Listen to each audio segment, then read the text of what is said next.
अच्छा, तुमने ये सोचा कि शांग-ची की मॉम जब इतनी पावरफुल थी कि उन्होंने 10 रिंग के यूजर तक को डिफीट कर दिया था, तो फिर वो इन नॉर्मल से गुंडों से कैसे हार गई? देखो, मूवी में शांग-ची की मॉम को इतना ज्यादा पावरफुल दिखाया गया था कि उन्होंने 10 रिंग के यूजर यानी वैन वू तक को हरा दिया था, जो कि लिटरली हजारों बंदों के लिए अकेला काफी है। तो सोचने वाली बात यही है कि जब वो एक ऐसे पर्सन को हरा सकती है, तो उनके लिए नॉर्मल सी गैंग क्या ही है। देखो, इस क्वेश्चन का आंसर हमें मूवी में ही मिल गया था, जब शांग-ची की मॉम शांग-ची को बताती है कि जब उन्होंने अपने गाँव को छोड़ा था यानी तालों को, तब उन्होंने अपनी पावर्स भी तालों में ही छोड़ दी थी।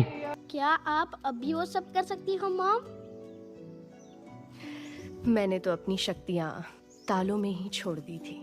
पर फिर भी एक नॉर्मल वुमेन के कंपेयर में शांग-ची की मॉम बहुत ज्यादा पावरफुल थी। लाइक लिटरली उन्होंने इतने गुंडों को तो अकेले ही खत्म कर दिया था।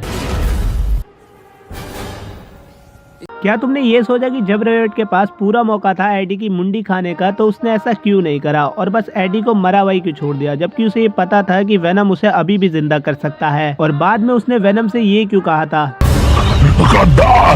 देखो, इस सीन को देखकर तो यही लगता है कि रियोट जैसा ब्रूटल सिम्बियोट इतनी बड़ी गलती कैसे कर सकता है। लेकिन वेनम द लास्ट डांस के बाद समझ में आता है कि रियोट ने ऐसा क्यों करा था, क्योंकि जब सारे सिम्बियोट ने नल को कैद करा था, तो उन्होंने एक रूल बनाया था कि कोई भी सिम्बियोट अपने मरे हुए होस्ट को जिंदा नहीं करेगा, और सिम्बियोट अगर तब भी ऐसा करता है तो कोडेक्स फॉर्म हो जाएगा, जिससे नल आजाद हो जाएगा। इसीलिए रियोट ने एडी को मरा हुआ छोड़ दिया था, क्योंकि उसे पता था कि वेनम चाहकर भी एडी को जिंदा नहीं कर सकता। लेकिन तब भी वेनम ने इतना बड़ा रूल ब्रेक करा और एडी को जिंदा करा, और अब समझ में आता है कि इसीलिए रियोट ने वेनम को गद्दार बोला था।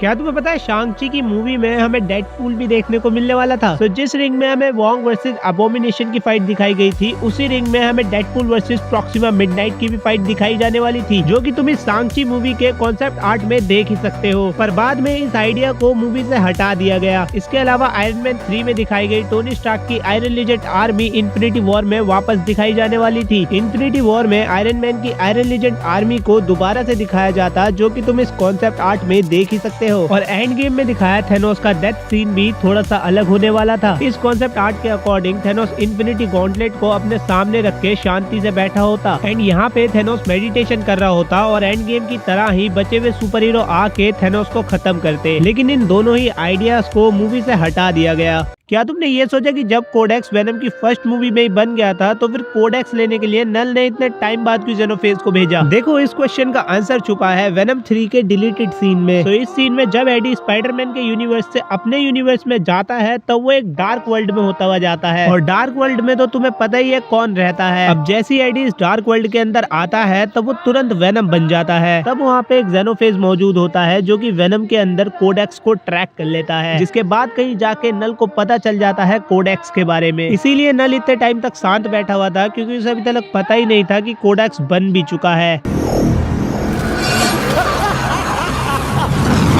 क्या तुमने ये सोचा कि वेनम अपने प्लेनेट पे एक लूजर क्यों था? मेरे प्लेनेट पर मैं तुम्हारी तरह लूजर हूँ। जबकि वेनम द लास्ट डांस में जहाँ पे सारे सिम्बियोट मिलकर एक जेनोफेज को नहीं हरा पा रहे थे, वहीं वेनम अकेला ही सारी जेनोफेज को हरा देता है। फिर भी वेनम एक लूजर क्यों था? देखो, सभी सिम्बियोट की अपनी अपनी एक एबिलिटी होती है। जैसे कि हमारे रियोट की एबिलिटी थी कि वो कैसा भी वेपन बना सकता है, वहीं अपने डिटेक्टिव के सिम्बियोट की एबिलिटी थी कि वो फ्यूचर देख सकता है, एंड अपने वेनम की एबिलिटी है कि वो बिना किसी को मारे अपना होस्ट बना सकता है, जिसके बारे में हमें वेनम 3 में अच्छे से दिखाया गया है, और ऐसा बाकी सिम्बियोट नहीं कर सकते। अब अर्थ के अकॉर्डिंग तो ये एबिलिटी काफी ज्यादा ओपी है, लेकिन बाकी सिम्बियोट के अगेंस्ट और वेनम के प्लेनेट के अकॉर्डिंग ये एबिलिटी एकदम यूजलेस है, क्योंकि बाकी सिम्बियोट के सामने ये एबिलिटी कुछ भी नहीं है। और वेनम अपनी एबिलिटी का यूज करके जेनोफेज को भी सिर्फ इस एसिड शावर की मदद से ही हरा पाया था, वरना से वेनम की एबिलिटी जेनोफेज के सामने कुछ भी नहीं थी। इसीलिए वेनम अपने प्लेनेट में एक लूजर था। मेरे प्लेनेट पर मैं तुम्हारी तरह लूजर हूँ। बाकी बस गाइज, आज की वीडियो को यहीं पर ही एंड करते हैं। वीडियो तुम्हें कैसी लगी मुझे कमेंट में जरूर बताना, और वीडियो अच्छी लगी हो तो वीडियो को लाइक करके चैनल को सब्सक्राइब कर लेना। ऐसी और वीडियोस के लिए मैं मिलता हूँ तुमसे नेक्स्ट वीडियो में, तब तक के लिए बाय बाय।